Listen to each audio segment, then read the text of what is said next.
સુરત શહેરનું Ichchhapur police station દેશમાં પ્રથમ સ્થાન હાસિલ કરવા બદલ ખૂબ ખૂબ શુભકામનાઓ.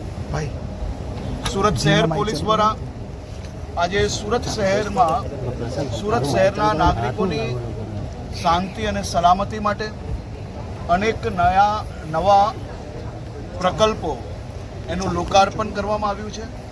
ખાસ કરીને હું સુરત શહેર પોલીસ કમિશનર શ્રી અને એમની આખી ટીમને અભિનંદન આપું કે કોઈ સામાજિક અને રાજકીય ભલામણથી પોલીસ સ્ટેશનો ખોલવા બદલે ક્રાઇમ પેટર્નને અભ્યાસ કરીને વધુમાં વધુ ઝડપથી કોઈ બી બનેલ ક્રાઇમ જગ્યાઓ પર એક્શન્સ લઈ શકાય તે માટે ક્રાઇમ બ્રાન્ચનું એક બીજું યુનિટ આજે પાંડેસરા ખાતે શરૂ કરવામાં આવ્યું છે.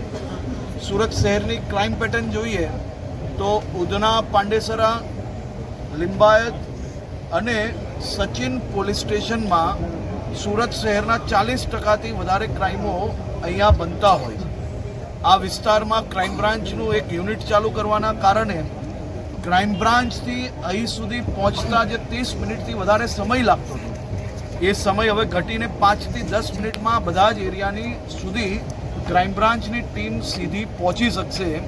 આ પ્રયાસ થકી મને વિશ્વાસ છે કે આવનારા દિવસોમાં અહીં બનતા ક્રાઇમો ઉપર કંટ્રોલ કરવામાં સુરત શહેર પોલીસને જરૂરથી સફળતા પ્રાપ્ત થશે.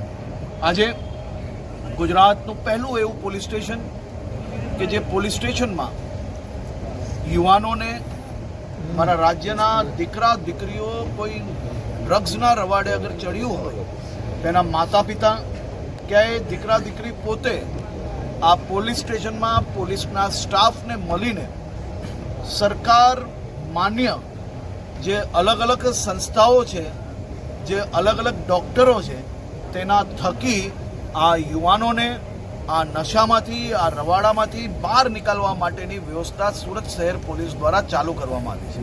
ત્યાં બી અલગ અલગ સ્ટાફોને અપોઇન્ટ કરવામાં આવ્યા છે, જે સ્ટાફ દ્વારા આ યુવાનોને મદદ કરવામાં આવશે. અને સાથે સાથે આ પરિવારજનોએ જરા બી ચિંતા કરવાની જરૂર નથી, કારણ કે કોઈ બી પ્રકારના કેસ એમના દીકરા દીકરી ઉપર નહીં કરવામાં આવે અને એમની જે ઓળખ છે એને બી કોઈ બી પ્રકારે જાહેર કરવામાં નહીં આવે એ પ્રકારની વ્યવસ્થાઓ સુરત શહેર પોલીસ દ્વારા કરવામાં આવી છે. હું ફરી એકવાર શહેરના સૌ નાગરિકો વતી સુરત શહેર પોલીસની આખી ટીમને અભિનંદન આપું છું.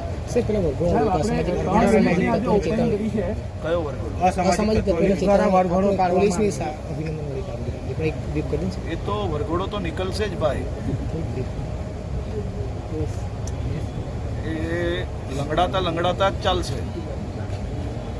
આ જીવન એ પરિસ્થિતિ ના થાય તે માટે કાનૂનનું પાલન કરવું એ આવશ્યક છે. સાહેબ, આપણા આજે 3 ઓપનિંગ થયું છે, તેની સામે પુણા પોલીસ સ્ટેશન બધી જગ્યા કૌભાંડીઓ દ્વારા વેચી નાખવામાં આવી છે.